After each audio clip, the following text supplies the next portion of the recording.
Hey, kid. I want you to spill your guts. Tell us everything. Everything.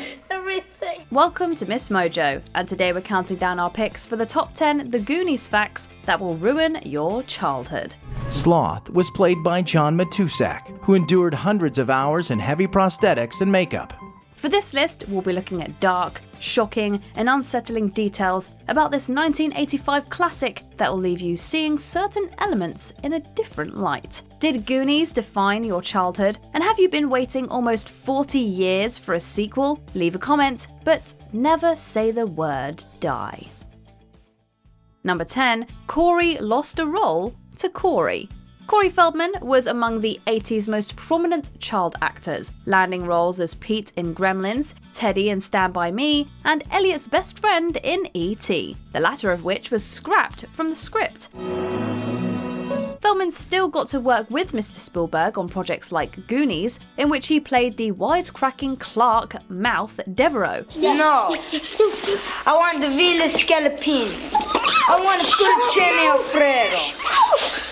A bottle of fettuccine in 1981. Feldman was tailor-made to play the character, but the role almost went to another Corey. During the auditions, Feldman first crossed paths with Corey Haim, who was also going for Mouth. And one interesting little anecdote is that sitting in the waiting room at Amblin, the day that I had to go in and read for Stephen and Kathleen Kennedy and all of them, was Corey Haim.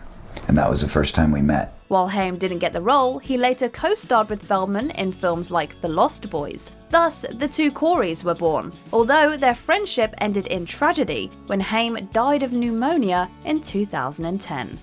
Number 9. Josh Brolin's idea of method acting. Where is the Soul Stone? Before he was Thanos and Cable, Josh Brolin made his feature film debut as Big Brother Brand in The Goonies. Being his first role, Brolin was just starting to become more acquainted with acting techniques like Stanislavski's system. I know how you feel, Wim. I'm sure gonna miss this place too. The teenage Brolin had a rather bizarre grasp on method acting, however. In an Ask Me Anything on Reddit, Brolin revealed that he approached producer Steven Spielberg, saying, "I wanted to climb the walls of the tunnels, and that it represented my mother's womb for some odd reason." Spielberg didn't indulge Brolin's desire to go method, suggesting, "Why don't you just act?" In retrospect, Brolin seems to identify with where the more experienced Spielberg was coming from, calling this his craziest on-set story. Long enough, Mikey. Long enough. Number 8. A reference to a deleted scene shatters the continuity. Watching Goonies for the first time, one particular line might have caught you off guard. Talking to the press, Data says that the octopus was the scariest part of their adventure. The octopus was very scary. Oh, no. Yeah, it was very dangerous. The scariest thing was walking the planet. While the line flies by fairly quickly, it leaves more than a few viewers asking, what octopus? In a deleted scene, an octopus attacks Mouth and Steph by the pirate ship. Fortunately, Data fends it off with the immortal tune, 8 Arms to Hold You. This silly-looking special effect was removed, although it did get a shout-out in the film's novelization and inspire video game levels. Let's not tell anyone that we used music to defeat an octopus.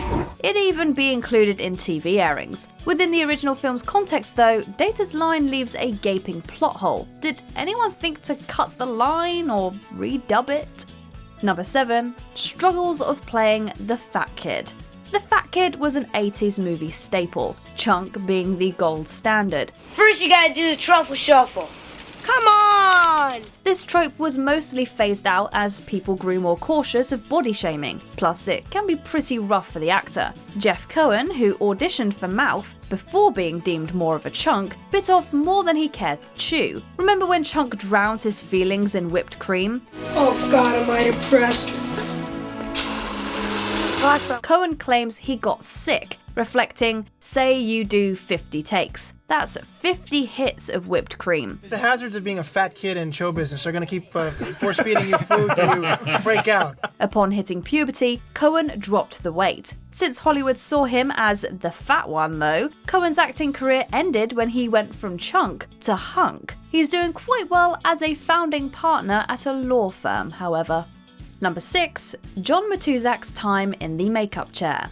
Even if you knew John Matuszak from his football days, he was completely unrecognisable as the deformed sloth. Rocky Road? Matuszak sadly died of an accidental overdose 4 years after the film's release, but his co-stars remember him as a good sport and gentle giant. Scary as hell. Even scary to me. But put his arm around you, and it was like, wow, wow, I'm flying. Matuszak's commitment is only more commendable when you consider what the part entailed. He had to go in super early for makeup, which took 5 hours to apply. In addition to the uncomfortable makeup, Matuszak had to synchronize his real eye with Sloth's remote-controlled prosthetic eye to maintain even blinking. He could only see through one eye, and eating was also a struggle. In one instance, the kids splashed Matuszak, meaning the makeup needed to be redone. And he had it the worst, because he'd have to go to work at like 4 in the morning and get made up. Yet, he reportedly never complained. Number 5. One-Eyed Willie's skull was allegedly real. In one of the film's most memorable moments, Mikey finally finds the skeleton of One-Eyed Willie, who lives up to his name. That's Willie's. Save that for Willie. Adding to the scene's haunting nature, Sean Astin possibly wasn't acting against a prop. In 2002, a website cited a cast list claiming that the skull of One-Eyed Willie was real, although the rest of his body was fake. The skull supposedly belonged to a man named Raoul Wu, who died of lead poisoning. One-Eyed Willie.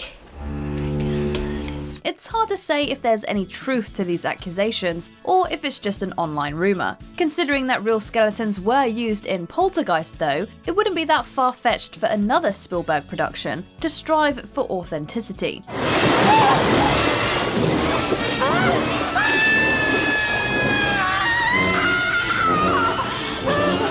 In any case, it's a legend worthy of Willie.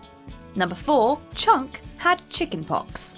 The Truffle Shuffle is perhaps Chunk's most rewatched moment. When filming this classic scene, Jeff Cohen requested that the set be cleared, as he was embarrassed about shaking his gut in front of everyone. Now, when I did this, I was very embarrassed because, I was a little fat kid shaking my gut, so I didn't want anybody around, so they cleared the set, which was nice. Director Richard Donner granted Cohen's request. Had there been more people on set though, perhaps someone would have caught the red dots on Cohen's stomach. Cohen revealed years later that he got chickenpox before shooting commenced. I got Goonies, and before I came to the set, I got chickenpox. But I was so afraid that you guys would, fire me. I didn't tell anybody. Fearing that they would recast the part, Cohen kept his condition a secret and showed up for the gig as if nothing were wrong. While Cohen's illness isn't noticeable for most of the film, you can spot traces of his chickenpox when he lifts his shirt. We hope nobody contracted the disease on set. Number 3. What the bats were made of. The Goonies come across many threats, including falling boulders, collapsing floors, and, of course, bats. Why'd it have to be bats? Growing up, you might have shared in the Goonies' terror when Brand pulls back the rock and the legion of winged menaces come swarming out.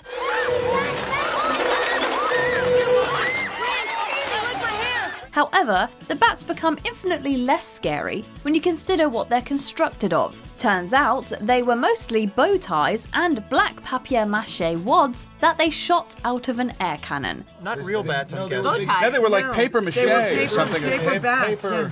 They were birds. That they put in these tubes. No, but do you remember we also had the mechanical one? We also had birds. With this knowledge, the scene isn't quite as eerie as we remember. Still, it's a better effect than the octopus.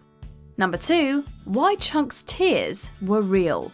Although Spielberg instructed Brolin not to go Stanislavski, Jeff Cohen actually did a little method acting. When the Fratellis interrogate Chunk, he cries out a long confession. And then I made a noise like this. While the scene is darkly funny, Cohen's sadness was genuine. To summon authentic tears, Cohen thought about his mother dying. I honestly, we went over to Mikey's dad's place and we found a map that said that underneath this place there's buried treasure. One of Cohen's co-stars also helped him get the waterworks going. According to Robert Darby, who played Jake Fratelli, Joe Pantoliano, who played his brother Francis, pinched the hairs on the back of Cohen's neck to make him cry. Chunk was very good. He was fun. I remember Joey told you about what he did. He pinched the hair on the back of his neck. However, Cohen believes that Darby is the true culprit and a liar. You know what? He's a liar. He's a liar and a child's hair puller. That's what he is, that bastard. Either way, someone pulled Cohen's hair. Oh, and in case you were wondering, Cohen's mother was okay, and she played Chunk's mother in the ending. Before we continue, be sure to subscribe to our channel and ring the bell to get notified about our latest videos. You have the option to be notified for occasional videos or all of them. If you're on your phone, make sure you go into your settings and switch on notifications. Number 1. The map had real blood on it.